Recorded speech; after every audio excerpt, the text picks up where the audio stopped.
नमस्कार, आप देख रहे हैं न्यूज़ 9 भारत और मैं हूं आपके साथ अशोक चौहान। देश और दुनिया की तमाम खबरों पर आइए डालते हैं एक नजर। आजमगढ़ जिलाधिकारी नागेंद्र प्रसाद सिंह की अध्यक्षता में कलेक्ट्रेट सभागार में देर सांझ जिला सलाहकार समिति, जिला स्तरीय समीक्षा समिति, जिला स्तरीय और सिटी सलाहकार समिति की बैठक संपन्न हुई।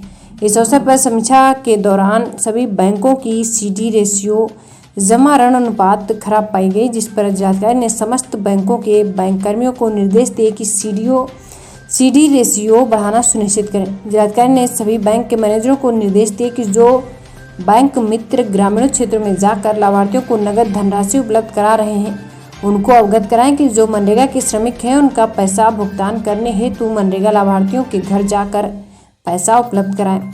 इसी के साथ ही बैंक मित्रों को सुबह की नगद धनराशि उपलब्ध करा दें। जिलाधिकारी ने सभी बैंकों के प्रतिनिधियों से कहा कि ग्रामीण औद्योगिकीकरण को बढ़ाएं, जिससे कि युवाओं को रोजगार मिले। उन्होंने कहा कि युवाओं के लिए फ्रेंड फ्लैशपर गाइड बने हैं, उनके प्रोजेक्ट में कोई कमी हो तो उसका सहयोग करते हुए उसको ठीक कराएं।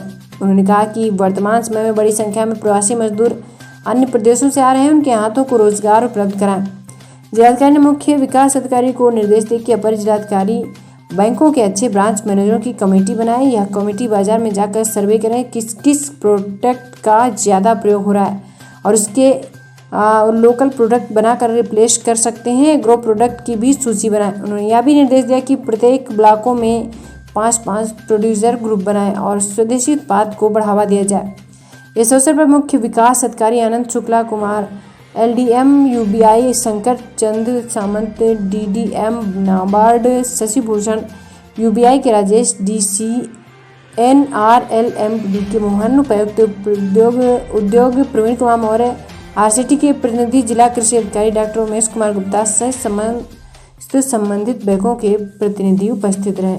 तो एक अनुभव के आधार पर देखा जा रहा है और आंकड़ों के आधार पर उस पर स्वास्थ्य विशेषज्ञों से हमने राय लिया कि एक और जहां श्रमिकों का अपने गांव की ओर आना जारी है, चूँकि उनका गांव है, उनका निवास स्थान है, तो भावनात्मक रूप से उनको रोका भी नहीं जा सकता।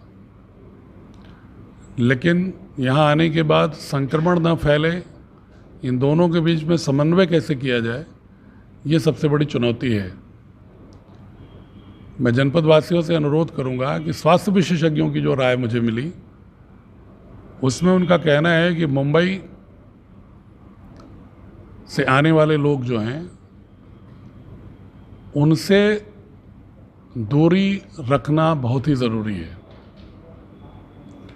वैसे तो हर स्थान से आए हुए लोगों से सोशल डिस्टेंसिंग, मास्क लगाना ज़रूरी है, क्वारंटाइन, होम क्वारंटाइन कराना ज़रूरी है, लेकिन जो मुंबई से लोग आए हैं चल के, उन पर विशेष सावधानी और सतर्कता की ज़रूरत है।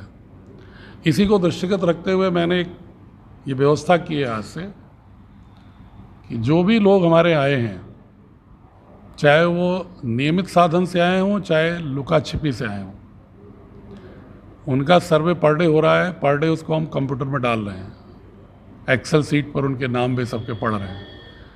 उसमें से हमने आदेश किया है कि मुंबई और अहमदाबाद के लोगों के नाम अलग पर डे निकालें और उसको उन गांवों में अधिकारी लोग जाकर के निगरानी समिति से विशेष बैठक करें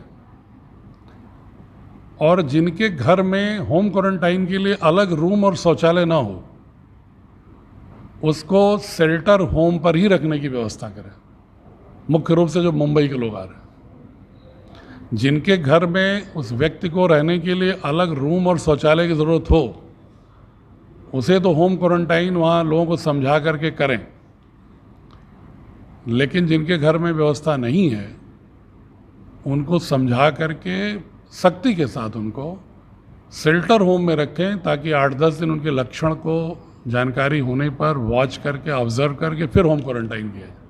विषय ये भी है कि मुंबई से आए हुए 13 तारीख को 2 व्यक्ति ट्रक से आए थे और वो 13 की रात में आए। उनके अस्वस्थता की स्थिति में उनको 14 की सुबह राजकीय मेडिकल कॉलेज परीक्षण के लिए गए। उनकी स्थिति में गंभीर देखते हुए मेडिकल कॉलेज ने उनको दाखिल कर लिया और इसके बाद उपचार के बाद उनको हायर सेंटर रिफ़र किया गया। दोनों अलग अलग आए थे मुंबई से।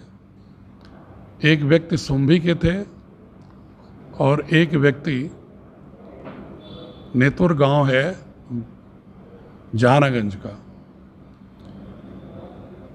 उसमें से एक व्यक्ति की आज हायर सेंटर बलरामपुर अस्पताल जब गए थे लखनऊ, तो मुझे अभी सूचना मिली है कि दूरभाष पर कि उनकी डेथ हो गई है। मेडिकल कॉलेज ने कल उन दोनों लोगों का सैंपल भेजा था गोरखपुर। अभी रिज़ल्ट प्रतीक्षित है, रिज़ल्ट नहीं आया है सैंपल का। मैंने आदेश किया है कि जो एक व्यक्ति की मृत्यु हुई है उसके परिवार के साथ जिलाधिकारी होने के नाते पूरी संवेदना व्यक्त करता हूं और ये आदेश भी किया हूं कि जब तक सैंपल का रिज़ल्ट नहीं आ जाता है तब तक उसकी कोई अग्रेतर दाह संस्कार, पोस्टमार्टम आदि ना हो। और यदि रिपोर्ट निराशाजनक आती है तो जो प्रोटोकॉल है दाह संस्कार का स्वास्थ्य विभाग का, उसके अनुसार ही किया जाए। इसलिए यह परिवार वालों को तकलीफ़ हो सकती है, लेकिन हमने सामुदायिक संक्रमण रोकने की दृष्टि से यह आवश्यक है, इसलिए कदम उठाया है। जिस सरकारों की सहमति के आधार पर माननीय मुख्यमंत्री जी बहुत सारे श्रमिकों को रेल और रोडवेज के माध्यम से ला रहे हैं।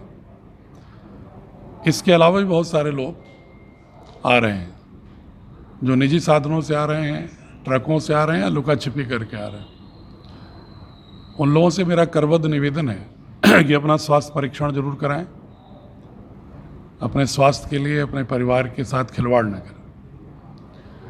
साथ ही उन परिवार के लोगों से भी मेरा आग्रह है कि अगर आपके घर पे कोई आता है तो आप ज़रूर MOIC को और SDM को सूचित करें, थाने को सूचित करें और स्वास्थ्य परीक्षण कराएं और जो स्वास्थ्य विभाग की जो राय हो उसके अनुसार कार्रवाई करें। यदि ऐसा नहीं किया जाता है तो सामुदायिक संक्रमण न फैले, इसके लिए मुझे बाध्य हो करके महामारी अधिनियम के अंतर्गत और डिजास्टर मैनेजमेंट एक्ट के तहत उस व्यक्ति के और परिवार वालों के विरुद्ध भी FIR दर्ज करानी पड़ेगी। मैं आग्रह कर रहा हूं कि ऐसी स्थिति न आए, क्योंकि परेशान होकर के आप खुद घर आ रहे हैं। इसलिए उचित होगा कि आप स्वयं घर इसीलिए आ रहे हैं कि आप सुरक्षित रहें, तो पहले स्वास्थ्य परीक्षण करा लें और स्वास्थ्य विभाग के प्रोटोकॉल को फॉलो करें। ये इजाज़त आपको नहीं दी जा सकती कि आप सामुदायिक संक्रमण को फैलाएं। इसके लिए मुझे विधिक कार्रवाई करना पड़ेगा। पद में कुल 1398 सैंपल कलेक्ट किए गए हैं कल तक, जिसमें से 1341 की रिपोर्ट आई है। उस 1341 में से 9 रिपोर्ट पॉजिटिव हैं, जिसमें से 8 डिस्चार्ज हो चुके हैं और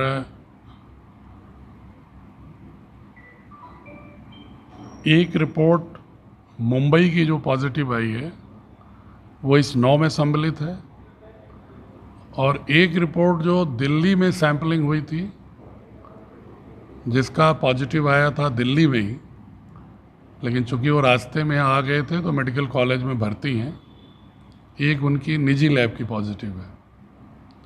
तो कुल 2 लोग राजकीय मेडिकल कॉलेज में उपचार की प्रक्रिया में हैं। शेष 1341 रिपोर्ट नेगेटिव है। जो प्राइवेट लैब से सैंपल गए थे उसमें 41 गए थे, जिसमें सभी की रिपोर्ट आ गई है लाल पैथोलॉजी की, जिसमें 40 रिपोर्ट नेगेटिव है। वही एक पॉजिटिव है जो दिल्ली में ही सैम्पलिंग हो करके पॉजिटिव आया था, जो यहाँ दाखिल है।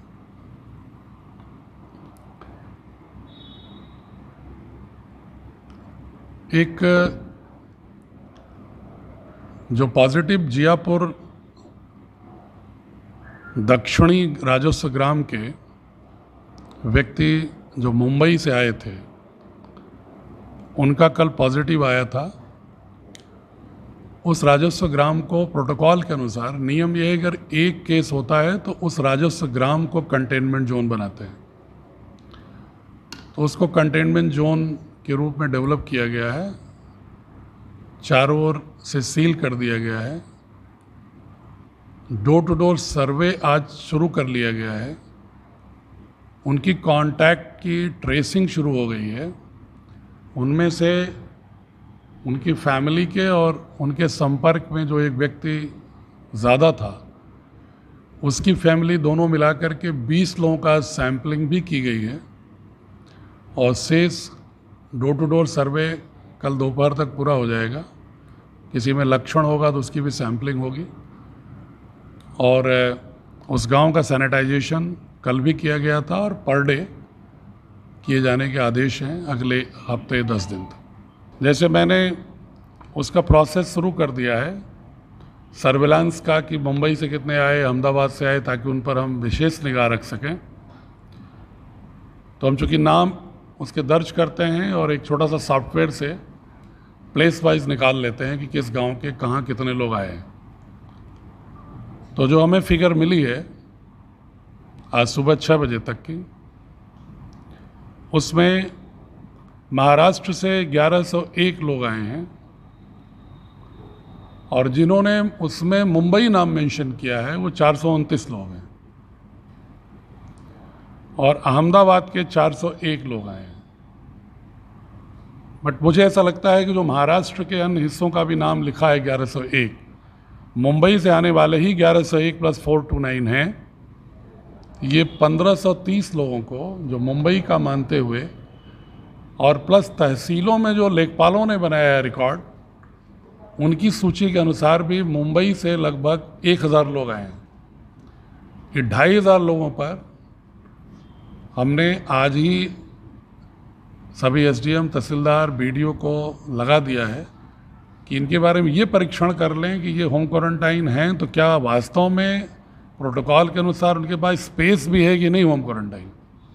अगर होम क्वारंटाइन स्पेस नहीं है तो उनको शेल्टर होम ले आए और तहसीलों पर 3 तरह के शेल्टर होम बनाएं।